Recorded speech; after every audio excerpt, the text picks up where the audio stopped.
your story only needs a sex scene if sex is actually the best way to advance the plot or to show the evolution of your characters. But that being said, obviously, like, reader expectations are a thing if you're writing to market, as you kind of were talking about with your client trying to add extra spice in. And so I think the other question is to ask is, do other books in your genre have sex scenes? Because romance novels aren't the only ones that have them. Welcome to the Write It Scared podcast. I'm your host, Stacy Frazer, a formerly repressed creative soul turned fiction writer, story editor, and author Accelerator certified fiction book coach. At Write It Scared, we tell the truth about why writing a novel is so hard by acknowledging that most writers grapple with two stories: the one they want to put on the page to the best of their ability, and the often subconscious internal story that prevents them from doing it. This show is designed to help you identify and rewrite the internal narrative holding you back while you discover and write the story you want to tell and learn all the tools to help you do that successfully. Join me each week for a new episode where we'll talk about writing to deepen our understanding of the craft and of ourselves as writers. Writing a novel is an inside job that we do not do alone. Welcome to Write It Scared. I'm glad you're here. Let's dive in. Hi, writer. Welcome back to the Write It Scared podcast. I'm your host, Stacy Frazer. This is where we talk about the brave and vulnerable act of writing our novels so that we can do it with more clarity, more confidence, less cringe, and not feel so alone in the process. With Valentine's Day right around the corner, I decided to do a special episode all about writing sex in fiction. Yep, we're going to go there. So if you've got little ears around, this might be a headphones on or listen later kind of episode. Today, I'm joined by my good friend and book coaching colleague, Jennifer Larkin. Jen is also an author Accelerator certified book coach, and we both work with romance writers to navigate craft and the vulnerability of writing intimacy on the page. Jen has helped me in the past with my work and vice versa, and most recently, she looked over my short story romance, which was then picked up by a small press, so I really value her input and trust her opinion. Our aim in this episode is to help you feel less awkward about writing sex and be more intentional when it comes to putting physical intimacy on the page by answering questions like, does a sex scene belong in your story? How explicit should it be? And how can you write them in a way that deepens your character, advances your plot, and feels emotionally earned? So let me share Jen's bio, and then I will welcome her onto the show. Jennifer Larkin helps romance writers turn good ideas into epic stories and jagged drafts into lovable novels. As an author Accelerator certified fiction book coach, she works one-on-one with multi-published authors as well as those just starting out. Her clients have gone on to land an agent, score an audiobook deal, and get reviews that say, I found my next one-click author. Jennifer is also a published author herself with 2 books written under a pen name. When she's not helping authors write their next 5-star romance novel, you can find her paddleboarding through the mangroves with her Australian Shepherd, Jax. Hi, Jen. Welcome to the Write It Scared podcast. I'm so happy to have you. It's so good to see your face. Hey, Stacy. I'm so glad to be here. Thanks for having me. Today, we are going to talk about sex. And I think this is a really great topic, not only for just romance writers, but for fiction writers in general, because, it's a part of life and it's a part of fiction. Yeah, I'm excited. If you would have asked me 5 years ago if I would be on a podcast talking about writing sex, I would think that you were lying, but I'm actually super excited to talk about this. Yeah, same. And I still kind of cringe when I think about my family reading what I write and stuff. But I think that's a really important point to talk about first, is just kind of normalizing it. So I think it's uncomfortable for a lot of writers. I was working with a writer the other day who had her manuscript come back from a developmental editor and had asked, because my manuscript doesn't have much heat, do you think that will hurt me? And they're like, maybe in this market and where you're aiming, yes. So she's trying to go back, elevate the heat level, and it's very difficult for her. So if anybody out there who is writing a sex scene and it makes them like their cheeks pink and they feel cringy, you're not alone. For sure. Well, you know that the books that I actually have out are like my decoy books because I didn't want my family and my coworkers to read my sex scenes. But that's a terrible strategy. No one should do that because my real book is still in a drawer. It needs to be edited. And so if I could go back in time, I would just write what I want to write and like everybody else could deal with it. But But it is hard. It's hard to get past that mental block and like think about people reading those scenes. Yeah, I've heard this statement before that if you're a romance writer or if you're writing sex scenes, that people are going to think that what you write is what you're into. And, I don't believe that because I read a lot of romance with a lot of sex scenes in it. And I don't care what they're into. I just care about the experience that the story affords me. That's it. Yeah. Yeah. So you have to stay with what you are truly comfortable with. But you also get to the place where you start to write what you like and what you like to read. And so I like with my dad, like I just cringe when I think about, my dad reading some of my stuff. But the fact of the matter is I'm not writing for him. Right. And that's what I think we have to remember as fiction writers is that fiction is our playground. We're not writing for all the people. And if we try, then who actually winds up with the short end of the stick there? Right. So let's start off by talking about how could a writer know if their story actually needs a sex scene in the first place? What are your thoughts? This might be a controversial stance given that a lot of readers are looking for spice, but I feel like your story only needs a sex scene if sex is actually the best way to advance the plot or to show the evolution of your characters. But that being said, obviously, like reader expectations are a thing if you're writing to market, as you kind of were talking about with your client trying to add extra spice in. And so I think the other question is to ask is, do other books in your genre have sex scenes? Because romance novels aren't the only ones that have them. And also, like, within romance, does your subgenre have sex scenes? What age group are you writing for? What's appropriate? And I actually think taking a look at other books that might sit alongside your book on a bookshelf in a bookstore is a good way to kind of understand what the expectations are for your scenes. But I also would say that there is a market. It's not as big necessarily sometimes, but there is a market in almost every type of romance to have low heat or high heat. So if you're super uncomfortable writing it and don't want to, like, I don't think you have to. Yeah, I love what you said.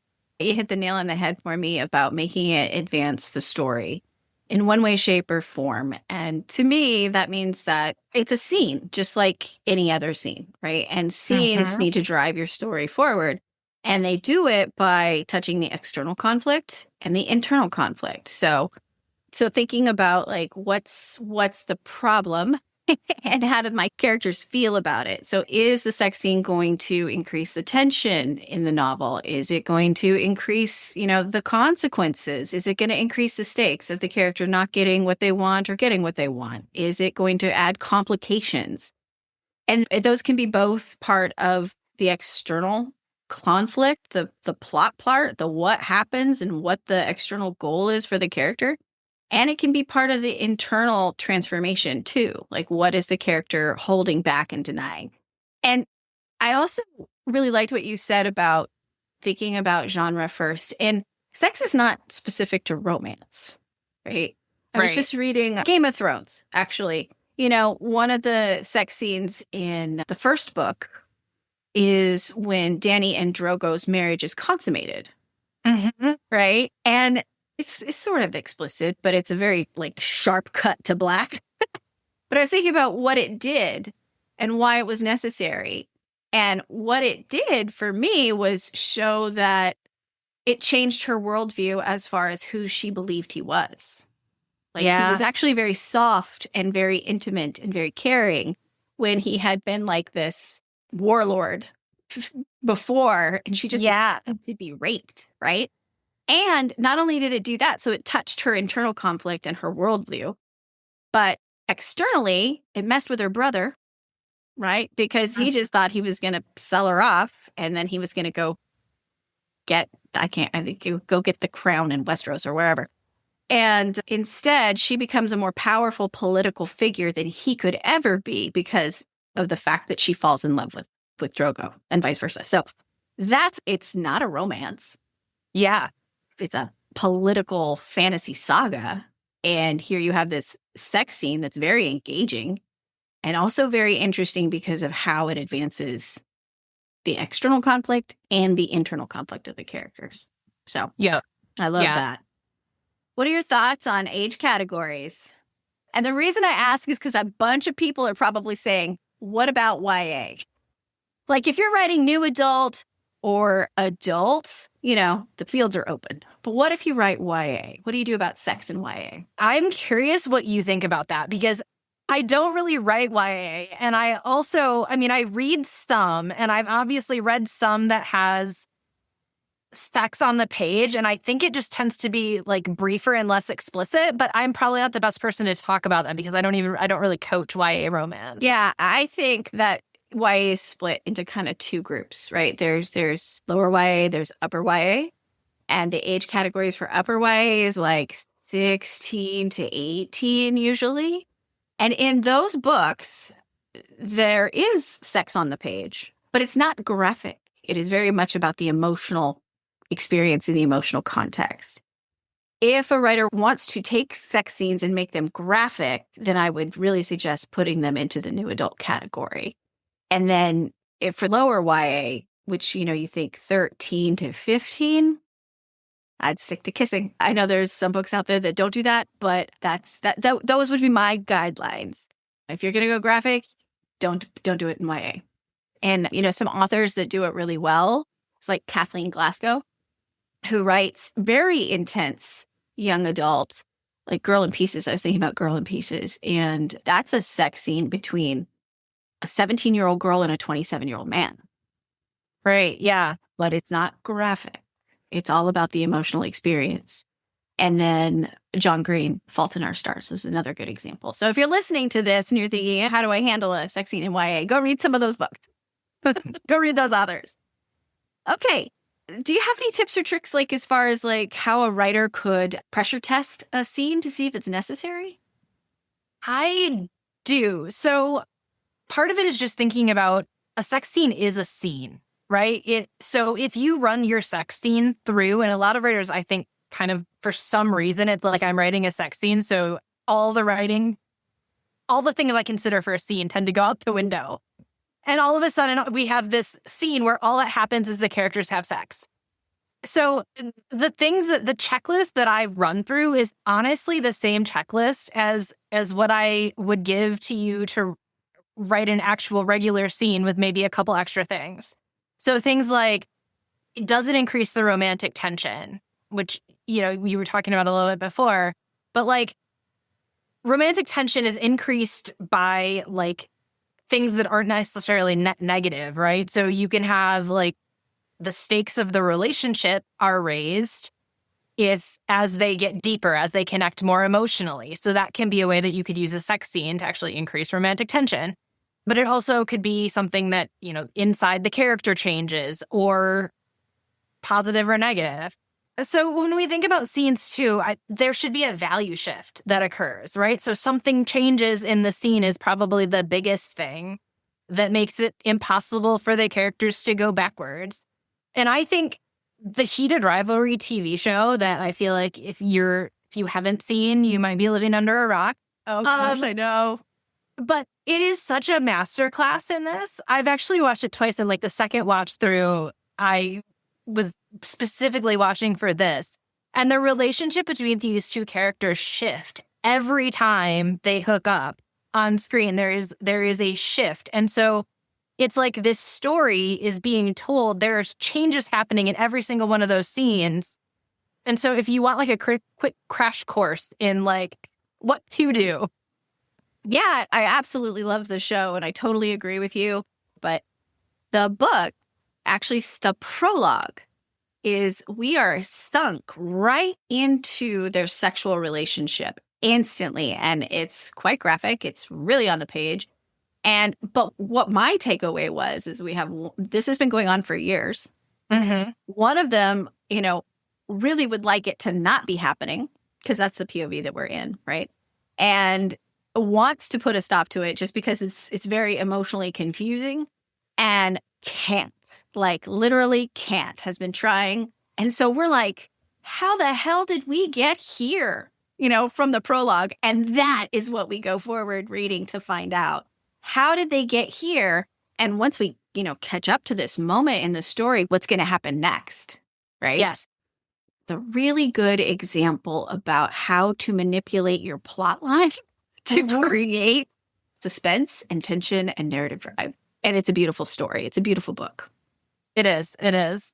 That illustrates actually another point, which is like another thing that you can kind of run your scene through is your character should have a goal going into your scene. So in that scene, that character sort of wants to break this off and can't.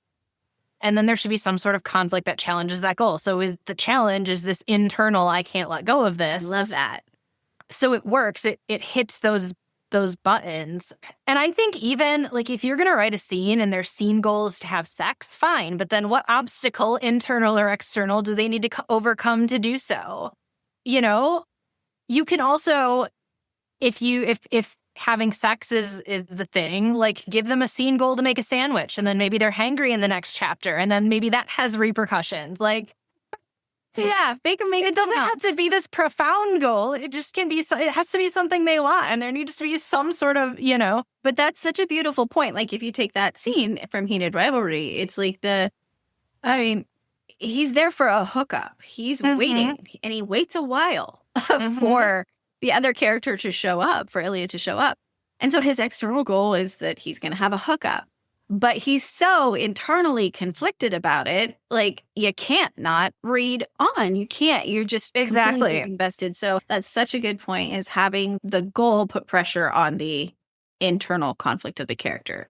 That's external goals putting conflict on the internal processing system of your character is a really delicious thing to do. And that's one of my favorite parts of tension in romance. Yes. It's my favorite part. Yeah, I loved your answer. And for me, how do I pressure test whether a scene is necessary is all the same things, that I would with a regular scene.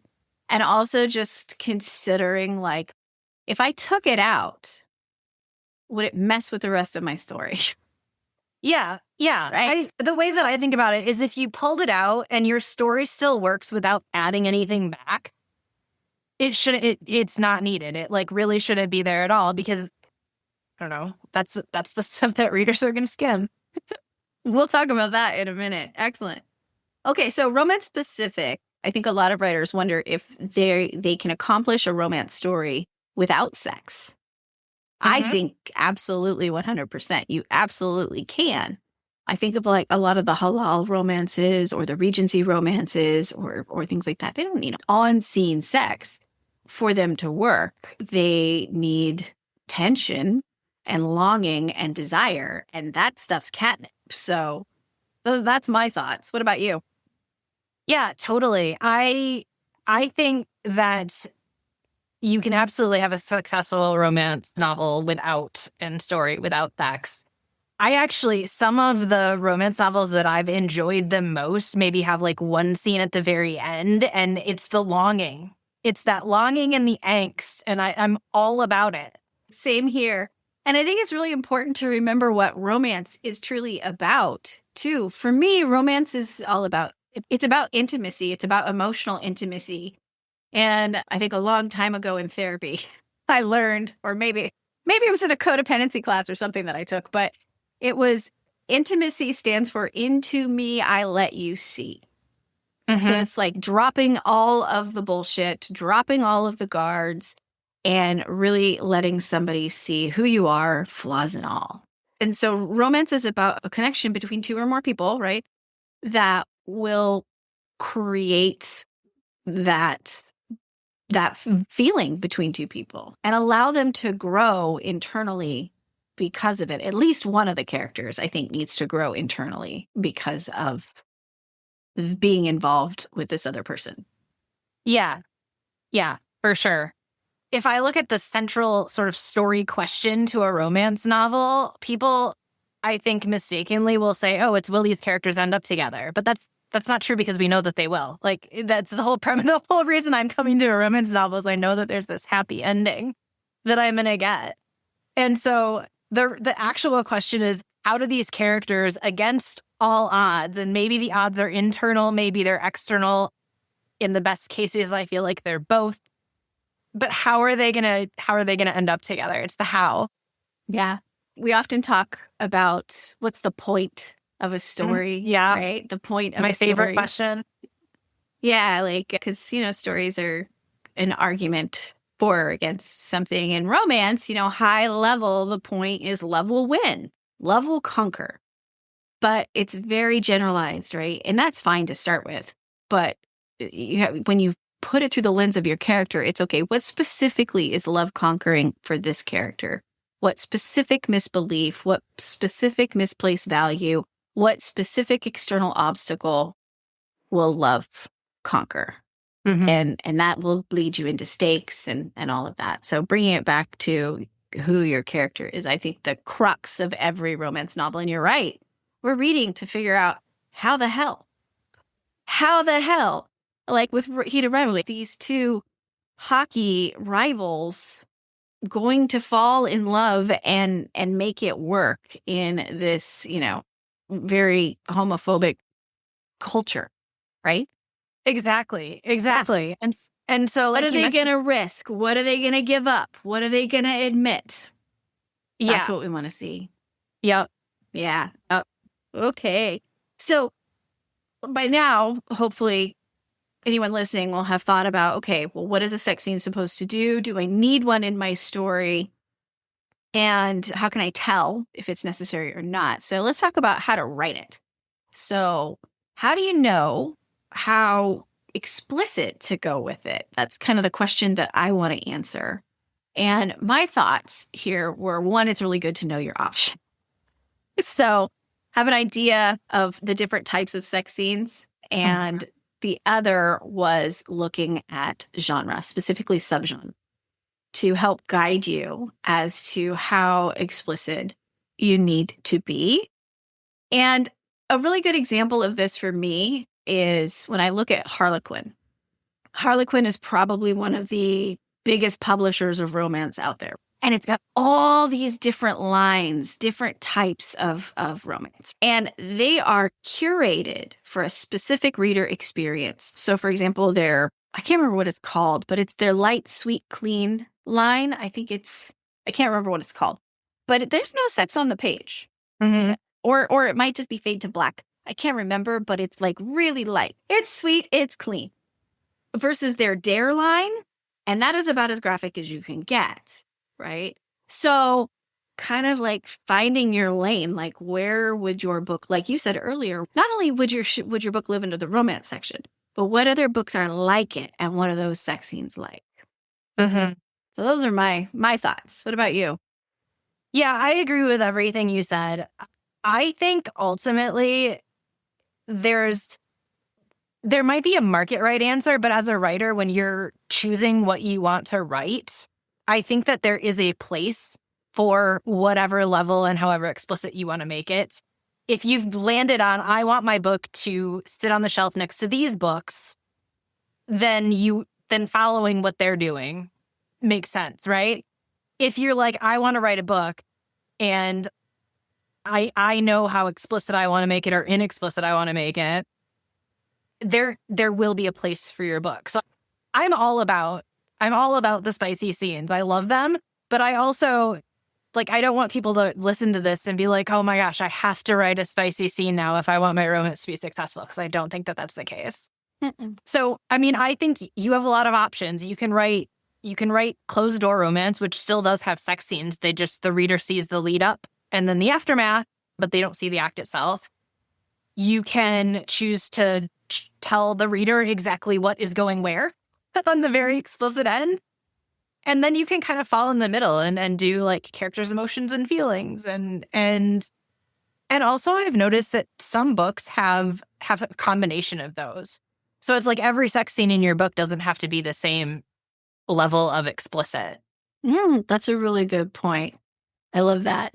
Yeah, and I think following your characters is a really important point too. Like if your character isn't a character who sex is appropriate for or a certain type, I mean, you don't force anybody to do anything they don't want to do. Yeah, that's right? a super good point.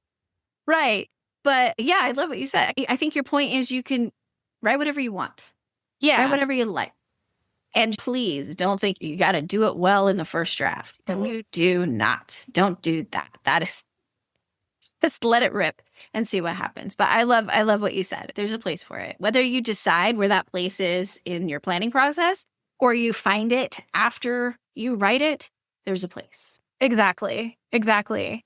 And if you're not sure where you want to land, I think like read books, look at the books that you like. What sex scenes do you enjoy? Because if you enjoy reading explicit sex scenes, you have a better chance of enjoying writing them than if you don't. Like if reading them isn't your thing, you're not going to like writing them. And so why do it? That's going to come through to the reader. Yeah.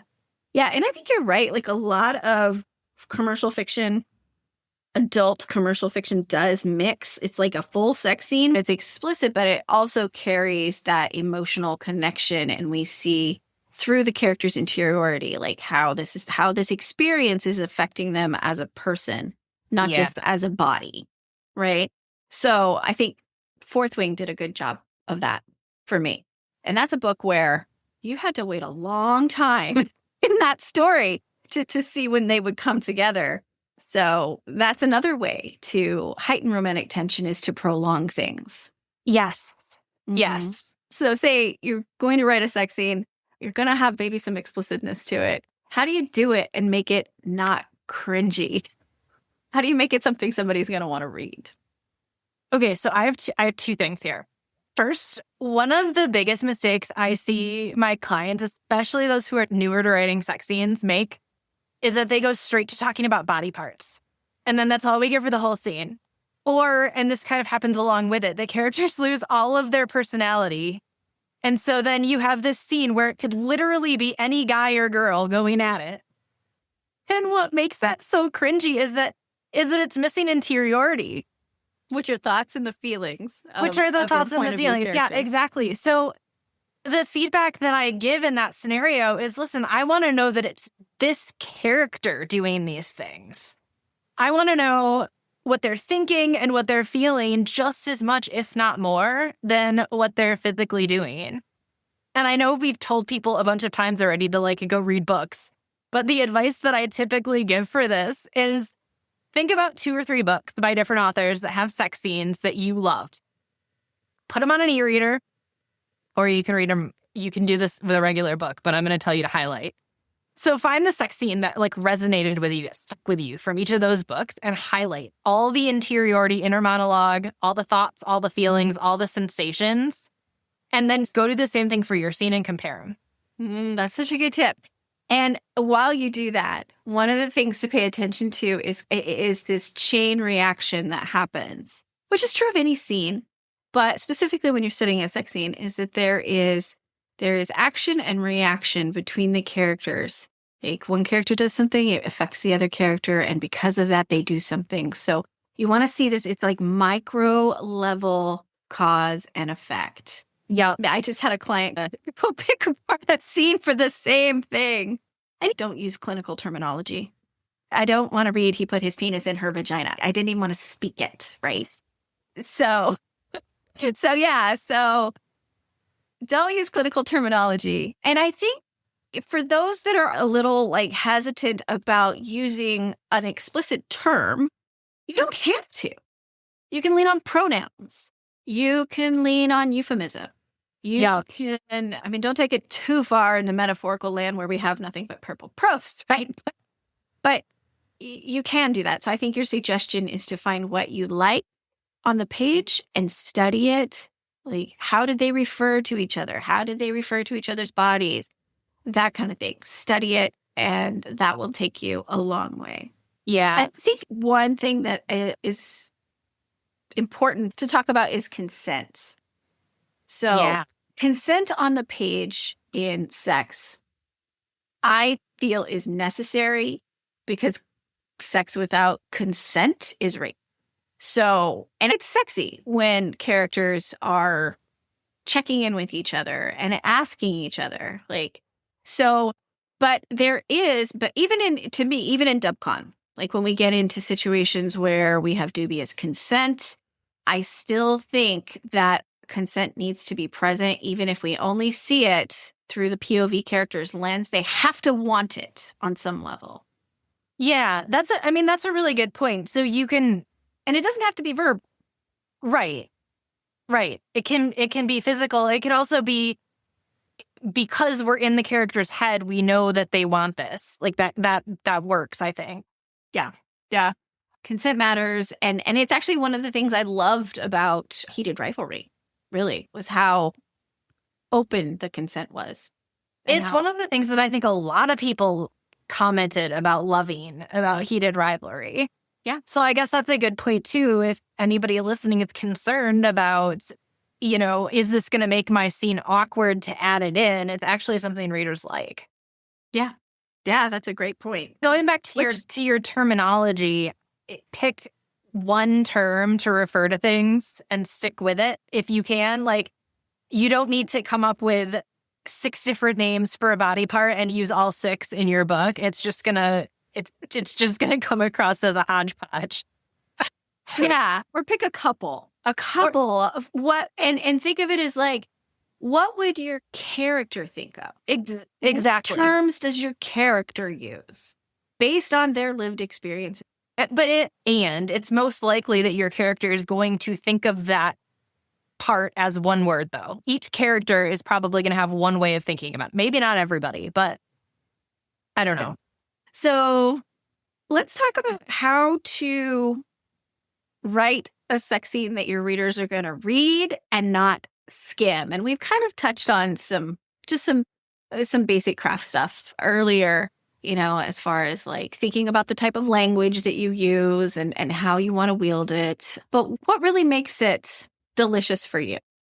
What do you think?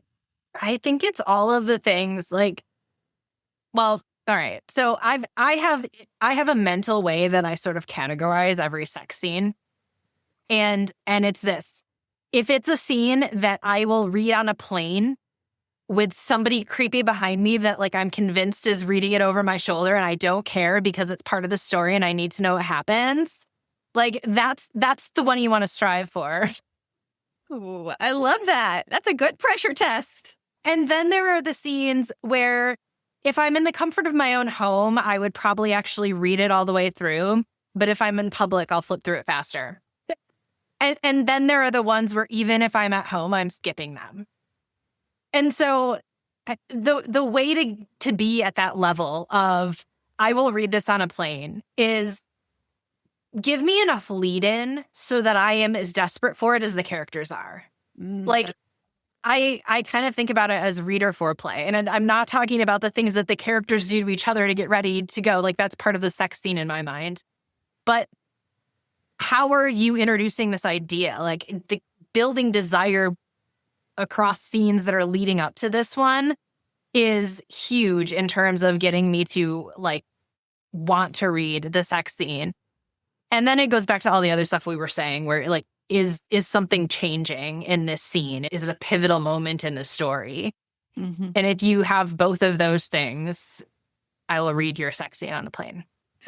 I love that. And my answers are the same. It's the longing for me is the desire, or the denial.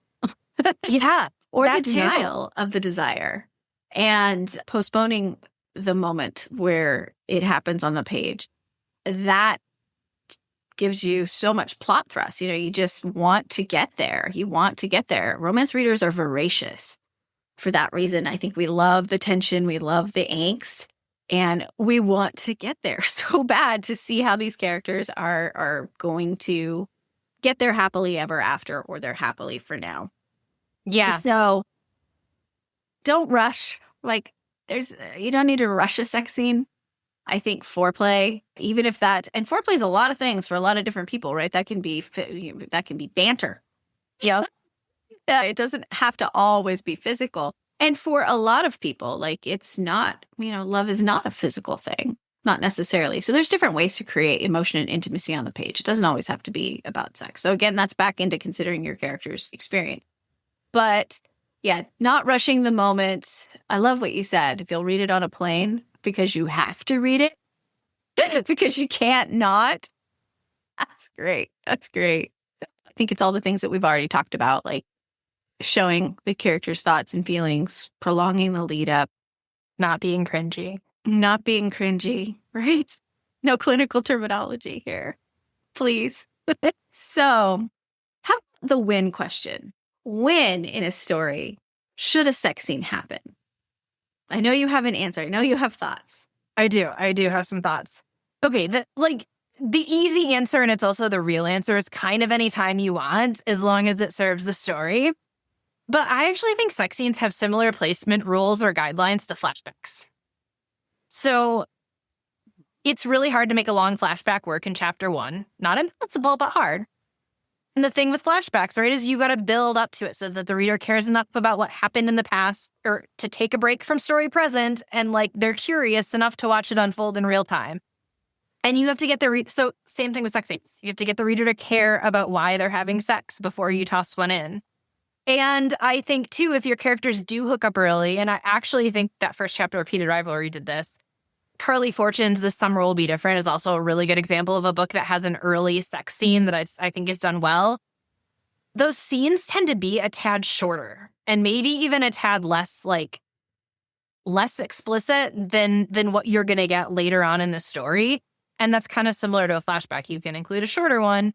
So because once we've got to know the characters and we're cheering for them to get it on already, then you can have that longer, more drawn out scene. Anyways, that's my take. Yes, and very similar. I think you can do whatever you want as long as it serves the story, which again, generalized answer, right? But I think it also depends on how sex is being used in your story to create emotional connection. And so what I was thinking about is how sex is kind of communication. And so in that heated rivalry example that we were talking about, we get sex first, but we get a specific moment of where the sex is in the story, a specific emotional state for one of the characters. Mm-hmm. Right? So and then we start the story, and sorry guys, big spoilers here, but then we start the story, and really the only time we see those two characters is when they hook up, for the most part, right? When we see them together. And sex becomes their means of communication in a way. Yes. And I think that's actually not all that uncommon. Some people can't have sexual attraction until they have emotional connection. And I think it can be vice versa. Yeah. So all that to say is wherever you place it, I don't think there's a wrong answer. I just think you have to look at things like, okay, is it creating a drive to read on to the next thing? Yeah. I think you could have a lot of sex scenes that drive the story forward in a really powerful way. So it's not to say you can't have a bunch of sex scenes. You absolutely can. But I think making sure that they, like you said, push the story forward. All right. So we talked a lot about sex today. And hopefully listeners are walking away with a better idea of whether or not they need to include a sex scene and how to deliver it on the page. So for me, final thoughts are write like nobody is watching, because they're really not. It's okay if it's hard, and write what you like, and remember that you are your first reader. So if you don't like it, it doesn't really matter. How about you, Jen? Do you have any closing thoughts? I think the other thing to consider is that all of those people that tell you that they're going to read your book that you aren't writing for probably won't actually read it anyways. Yeah, that's a great point. This was really fun, and I was really happy to have you. It's wonderful to see you. So would you please share where listeners can find you and your services and any offerings that you might have? Yeah, the best place to find me is go to my website, jenniferlarkin.com. I think, Stacy, you'll put that in the show notes as well. I also have a 7-step guide. There's actually 3 extra steps for spicy scenes in it, where I go into more detail and has a checklist on what makes a successful romance scene. So if you've heard us say a bunch of times now, if it serves the story and you want to dive a little deeper into that, you can also grab that in the show notes. I will absolutely make sure to put that into the show notes. Okay, thank you again for coming on the podcast. Thank you for listening to the Write It Scared podcast. If you enjoyed today's show, please make sure to hit the follow button so you never miss an episode. And please leave a review. Reviews help other writers like you find the voices and messages they need to hear to continue to write their stories. Let's lift each other up. Remember, you can be scared and still be unstoppable. I'll see you next week.